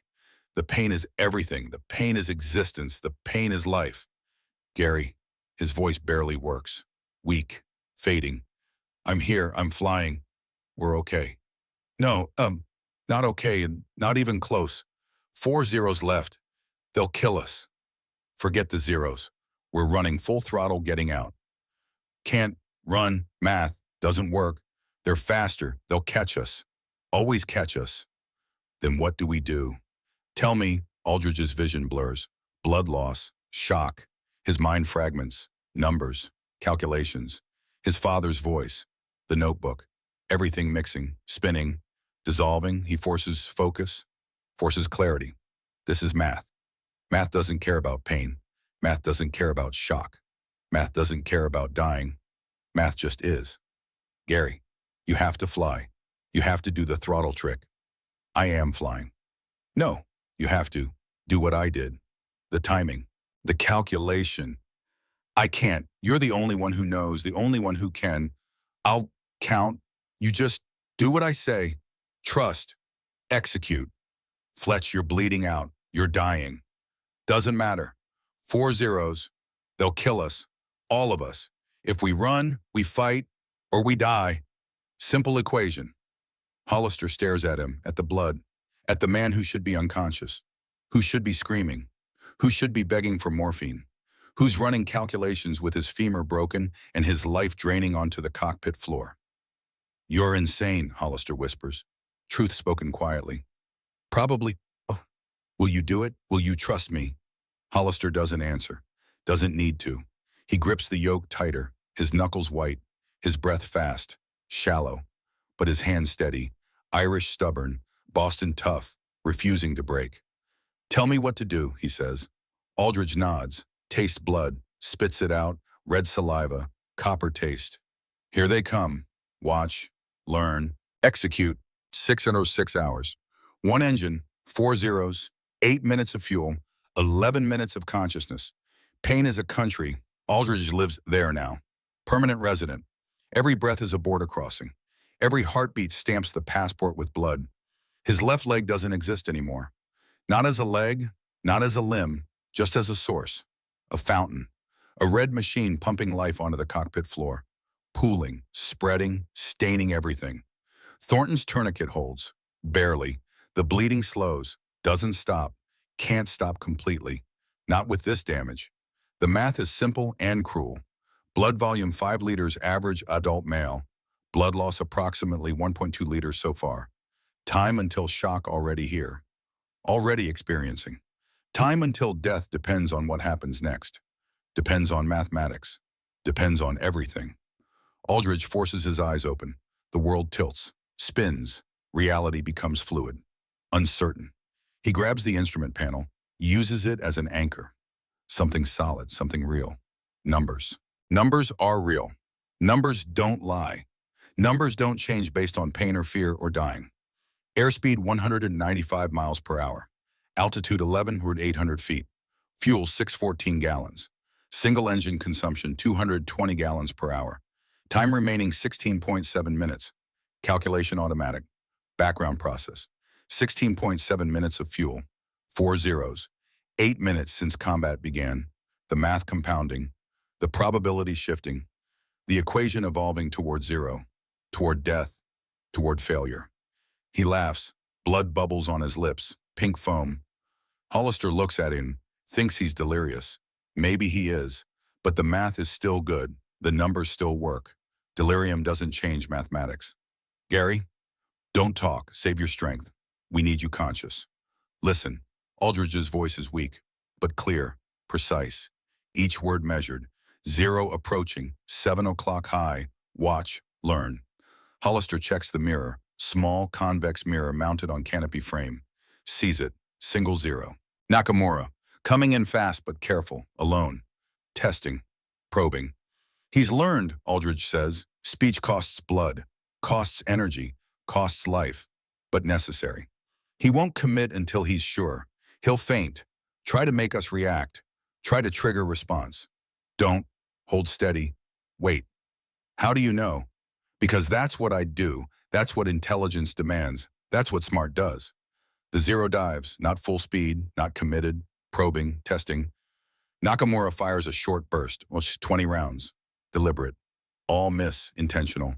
He pulls up, climbs, watches, studies, analyzes. See, Aldridge coughs, more blood, darker now, deeper, internal. Testing our reactions. He knows we slowed before. Wants to know if we'll do it again. Wants to understand the pattern, the principle, the mechanism. Will we, when he commits, not before? Timing is everything. Premature is failure. Late is death. Perfect is survival. Hollister's hands shake on the yoke, first time they've shaken. Fear breaking through training. Through discipline, through Irish stubborn, he forces them still, wills them steady. His father's voice echoes, not the real voice, the one in memory, the one that never fades, never softens, never forgives. You're chasing clouds, boy. Get your head out of the sky. Feet on ground, honest work, real work. Watching this, Hollister whispers to the ghost, to the memory. To the man who never believed. Watching close. This is honest. This is real. The zero circles. Nakamura studies the bomber. Something's wrong. Something's different. It's flying slower. Single engine. Smoke trailing from the port nacelle. Crew wounded. He can see the blood spray on the cockpit windows. Can see death approaching. Can see victory inevitable. This should be easy.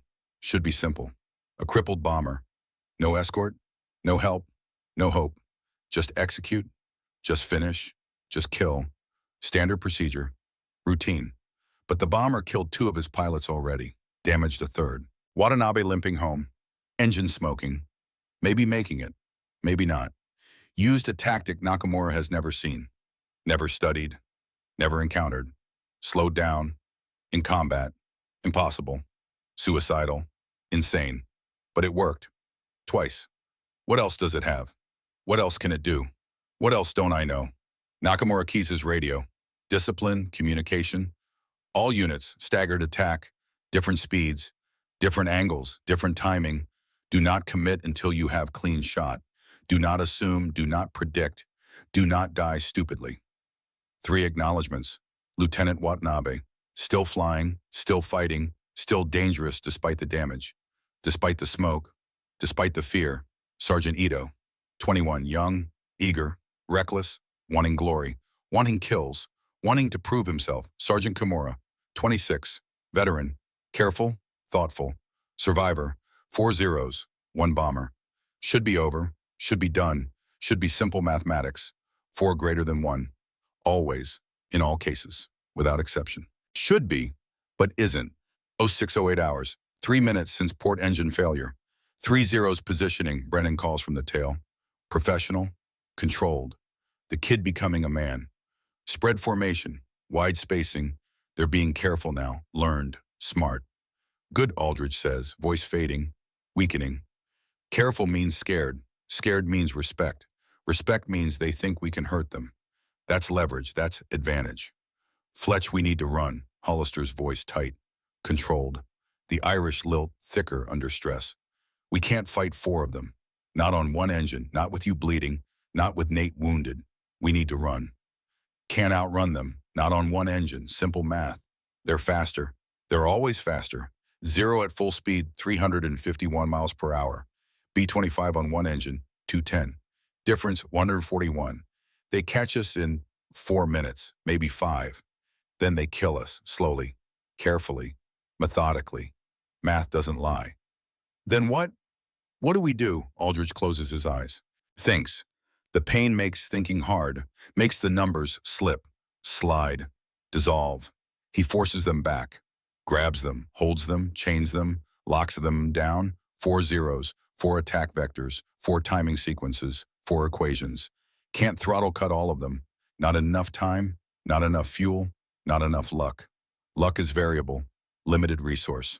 Already spent too much. Need something else, something unexpected, something new, something they won't see coming, something that changes the equation fundamentally. His mind drifts. MIT, 1938, junior year, aerodynamics class, Professor Warren teaching momentum exchange, drawing vectors on the blackboard, explaining action and reaction. Every force has an equal and opposite force. Newton's 3rd law, simple, elegant, true, always true, even in war, especially in war. If slowing down creates overshoot, what does speeding up create? The equation forms, builds, structures itself, solves itself. Mathematics doing what mathematics does. Finding solutions, finding truth, finding survival in numbers. His eyes snap open. Clarity, focus, purpose. Gary, when the next 0 commits, when I say you're going to throttle up, full power, maximum, everything the engine has left. Hollister stares at him, thinks he heard wrong, hopes he heard wrong. What? Full throttle, maximum power, right into the attack, head on, chicken game. That's suicide, that's insane, that's physics, that's momentum, that's expectation violation. They expect us to slow. Every fiber of their training says we'll slow. We've done it twice, pattern established. Expectation set. We do opposite. We accelerate. We violate pattern. They can't adjust fast enough. They stall, or they crash, or they break off. Either way we win. Either way we live, or we die. We're dead anyway. Simple truth. This gives us chance. Probability of success 39%. Probability of failure 61%. Probability of doing nothing 100% fatal. The math is clear, simple choice. Die certain or die probable. Hollister looks at him, at the blood, at the shattered leg, at the man who should be unconscious, who should be screaming, who should be begging for morphine, who's running physics problems with compound fractures and hemorrhagic shock. You better be right about this. I'm always right about math. The timing might be off, the execution might fail, but the math is good, the physics is sound. Trust the numbers. That's not comforting, Fletch. Wasn't meant to be. Truth rarely is. The first zero commits. Ito, 21, young, impatient, wanting glory, wanting proof, dives from 10 o'clock high, steep, fast, too fast, guns firing before he's in range. Nervous, excited, trying too hard, wanting too much. Steady, Aldridge counts. Voice weak but certain, fading but focused. Steady, wait longer. Not yet. The zero closes, 400 yards, 350, 300, 250, into range, into kill zone, into certainty. Now cut throttle. Hollister yanks power back. The bomber lurches. Familiar now. Done before. Practiced. The zero overshoots. Perfect. Textbook. Beautiful. Brennan fires. 156 rounds, 3 seconds. The tail, the perfect angle, the perfect position. 51 hits. Ito's zero disintegrates. Doesn't burn, doesn't explode, doesn't crash. Just comes apart. Pieces, components, parts. The tail separates. The wings fold, crumple. The fuselage tumbles, spinning. Inside, Ito has time to scream. 3 seconds, long enough to know, long enough to regret, long enough to die screaming. 2 down. Brennan's voice cracks, breaks. 3 left. We're doing it, we're surviving. Aldridge checks fuel. 578 gallons, recalculates automatically. Background process, 13 minutes remaining. Maybe 14. Enough to get home. Maybe, if nothing else breaks. If nothing else fails. If luck holds. If mathematics remains true. Throttle up, Gary. Back to cruise, conserve fuel, prepare for next. Throttling. The single engine screams. 600 RPM. Maximum continuous power. The limit. The edge. The cylinder head temperature spikes. 240 degrees Celsius. 250. 260. 270. Red line is 260. They're beyond. Into danger. Into destruction. The engine's dying, slowly but certainly. But dying slower than they need it. Just needs to last. Just needs to hold. Just needs to survive long enough. They all are. Dying slowly. Racing death. Mathematics of decay. 0611 hours. 5 minutes since Ito died. Nakamura watches, studies, analyzes, computes. 2 aircraft gone. Fujita dead. Ito dead. 3 remaining. Himself, Watanabe barely flying. Kimura solid. 3 versus 1. Should still be easy. Should still be certain. Should still be mathematical certainty. But nothing about this is certain anymore. Nothing follows the rules. Nothing obeys the doctrine. The book, the training, the expected. The American bomber is crippled. Single engine. Crew wounded. Should be helpless. Should be prey. Should be dead. But it's killing them. Not with firepower. Not with speed. Not with superiority. With thinking. With calculation. With something Nakamura has never encountered. With intelligence applied as weapon. The pilot is doing mathematics while bleeding out. Flying equations while his crew dies. Making calculations that save lives while his own drains away.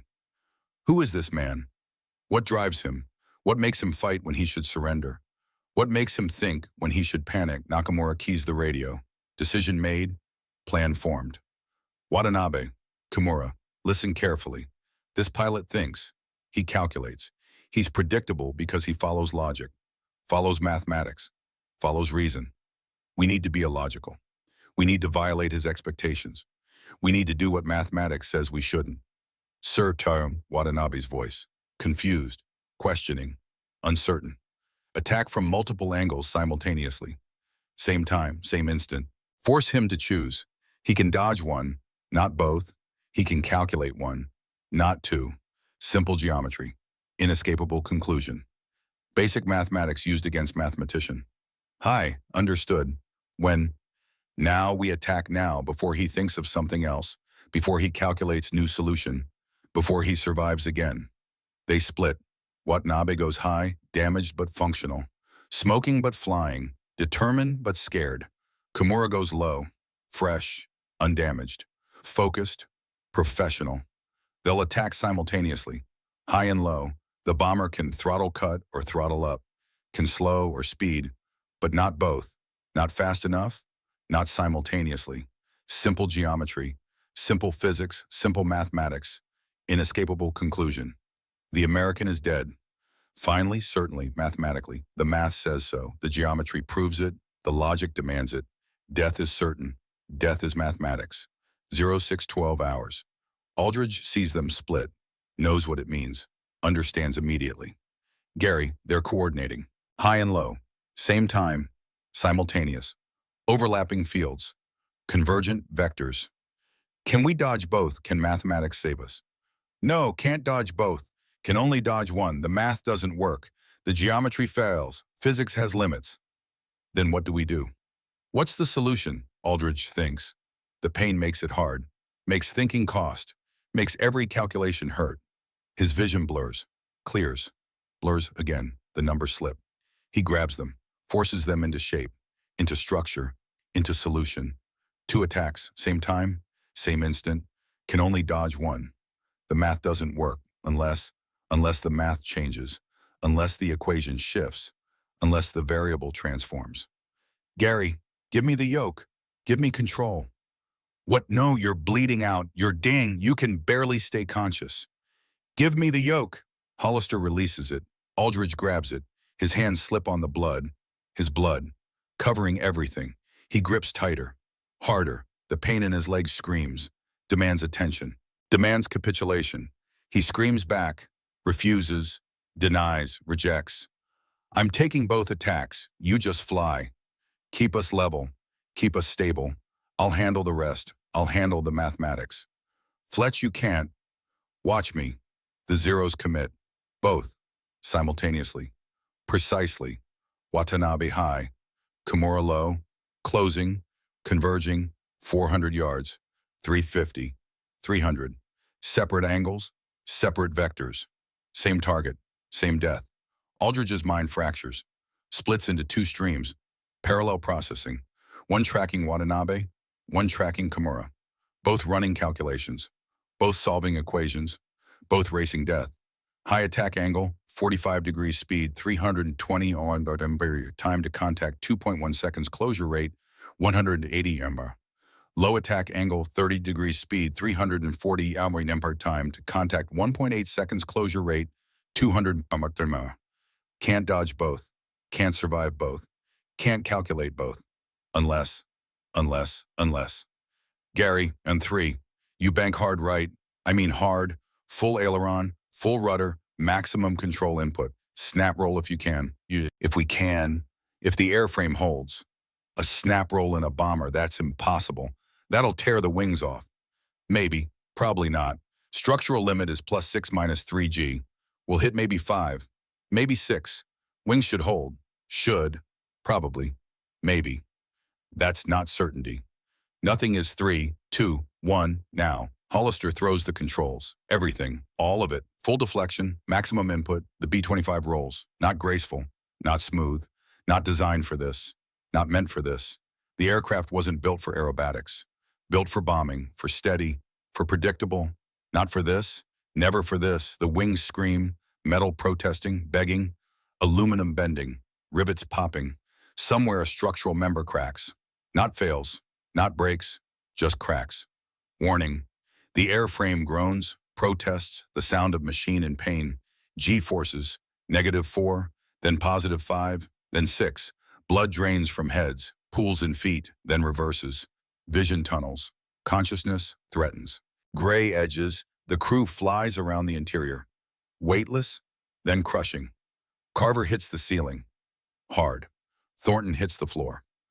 Brennan slams into the tail guns. The zeros fire. Both. Same instant, synchronized, precise, disciplined, coordinated. Perfect. The shells pass through empty air. The bomber isn't where the math said it would be, where physics demanded, where logic required.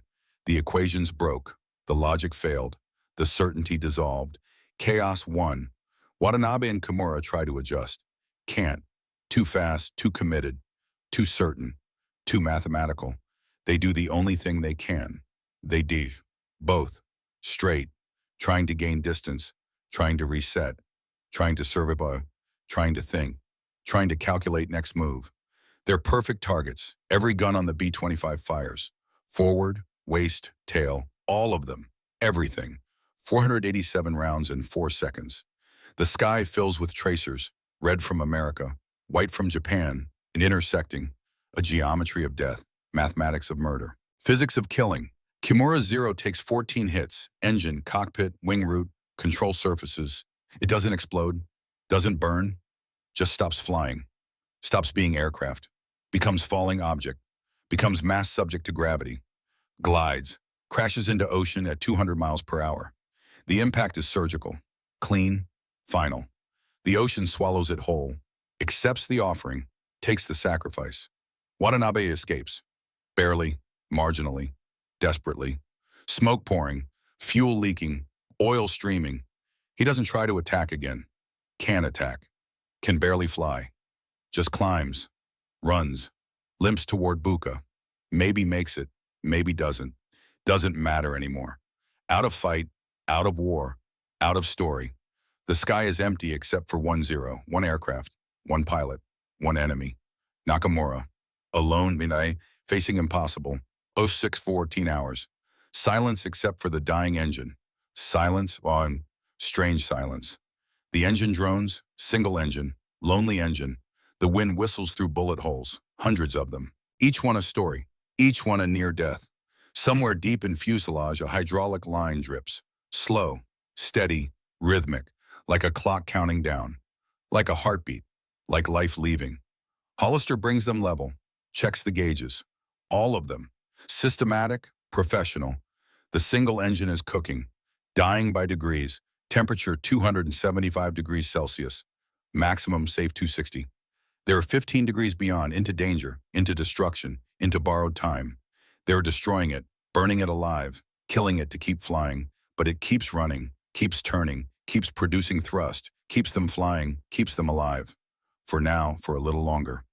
Fuel Shyam, Thornton checks. His hands shake worse now, adrenaline wearing off, exhaustion setting in. But he reads the numbers, does the job. 512 gallons, single engine consumption 220 gallons per hour. That's calculating. That's 14 minutes, maybe 15 if we're lucky. Distance to Dobadura. 74 miles as the crow flies. Aldridge does the math, barely conscious.